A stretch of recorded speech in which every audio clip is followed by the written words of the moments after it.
आपने ये बात कभी सुनी होगी कि फ़िल्म के अंदर अपनी मौत का कोई मंज़र फ़िल्माते हुए उस अदाकार या अदाकारा की जान ही निकल गई।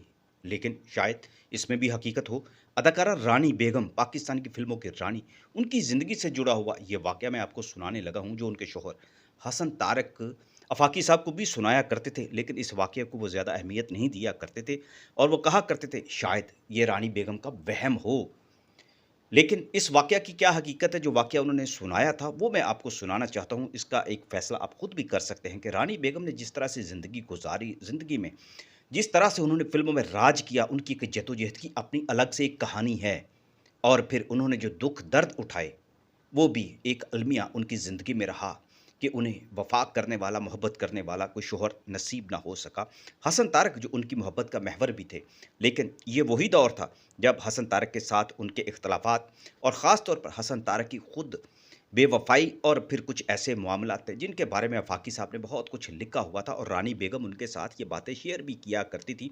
बल्कि एक दफ़ा तो ऐसा हुआ कि हसन तारक जो आफ़ाक़ी साहब के बड़े मुख़लिस दोस्त भी थे, लेकिन वो एक हरजाई इंसान भी थे और ख़ुद रानी बेगम आफ़ाक़ी साहब को ये बात तस्लीम कराने के लिए कि देखें आपका दोस्त मेरे साथ क्या कर रहा है, फिर रात के वक़्त उनको लेकर एक ऐसी जगह पर भी गई थी, जहाँ हसन तारक मौजूद थे और फिर आफ़ाक़ी साहब को यकीन दिलाया कि देखें ये मुझसे वफ़ा नहीं कर रहा और देखें आज किसके घर में रात के वक़्त ये मौजूद है। लेकिन ऐसी बहुत सारी कहानियाँ आप जानते भी हैं।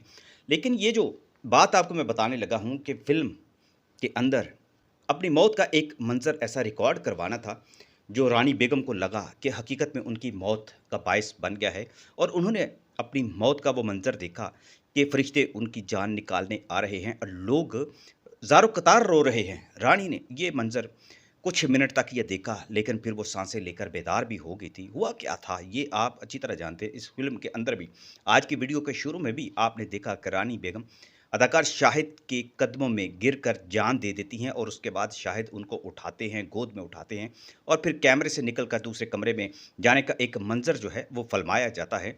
और यही वो लम्हा था जब रानी बेगम शाहिद के कदमों में गिरकर अपनी जान दे देती हैं और शाहिद उन्हें उठाकर कैमरे से बाहर निकल जाते हैं और शाहिद तो अपनी मसरूफ़ियत में लग जाते हैं। रानी बेगम उधर ही एक कालीन पर पड़ी रह जाती हैं और फिर अपनी मौत का उन्होंने जो मंज़र देखा, उन्होंने अपने शौहर हसन तारक को ये बताया और एक तो देखा वो नंढाल सी बैठी हुई हैं, उनका चेहरा जो है वो पीला ज़र्द हो चुका है। रानी बेगम कहने लगी, क्या मैं ज़िंदा हूँ? हसन तारक मुस्कुराए, वो समझे कि अभी तक ये अपने सीन की सिचुएशन के अंदर है। फ़िल्म थी सुरैया भोपाली जो 1976 में रिलीज़ हुई थी और आपको पता है कि ग़ालिबन 77 में फिर हसन तारक से रानी बेगम की तलाक भी हो गई थी। सुरैया भोपाली में बहुत बड़ी कास्ट थी, शाहिद, वहीद मुराद, तालिश और अपने गानों की वजह से भी ये फ़िल्म बड़ी मकबूल हुई थी, बड़ी नगमाती फ़िल्म थी। इस फ़िल्म का ये गाना हम जो अब के चमन से जाएँगे, ये रानी बेगम पर एक क्लाइमेक्स में जाकर फ़िल्माया गया था। इस गाने के बोल सैफुद्दीन सैफ ने लिखे थे, धुन तरतीब दी थी ए हमीद ने और आवाज़ दी थी नहीद अख्तर ने। जिस वक़्त इस गाने की रिकॉर्डिंग हो रही थी, रानी बेगम खुद भी बीमार थीं।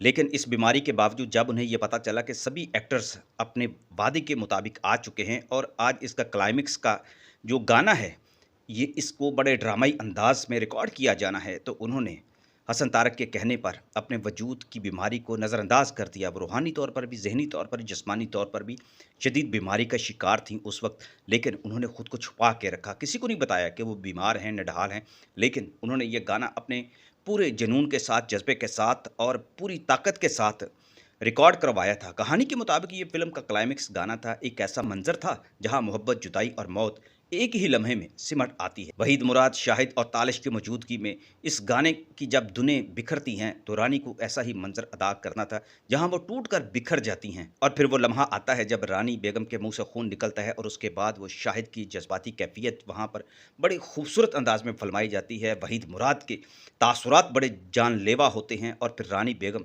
अपना दम तोड़ देती है, लेकिन फिर शाहिद रानी को उठाते हैं और फिर कैमरे से बाहर निकल जाते हैं। रानी ने जो हसन तारक को बात बताई थी कि उस लम्हे ही जब वो शाहिद के कदमों में गिरती हैं, ऐसे लगता है जैसे उनकी जान निकल गई है और उन्हें अपना जिस्म जैसे बेजान सा लगा था। रानी को जब होश आता है, वो हसन तारक से फिर कहती हैं, क्या मैं ज़िंदा हूँ? मुझे लगता है कोई फ़रिश्ता आया था, मौत का फ़रिश्ता। मैं तो जैसे मर चुकी थी, मगर ये क्या, मैं दोबारा से ज़िंदा हो गई हूँ।